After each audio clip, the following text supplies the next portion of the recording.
Hello, today we would like to show how you can get the Spotify code for songs.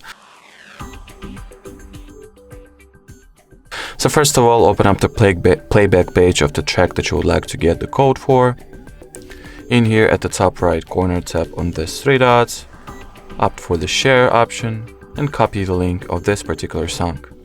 After that, open up your browser, go for the spotifycodes.com website. In here, enter the URL or the link that you have just copied for the song.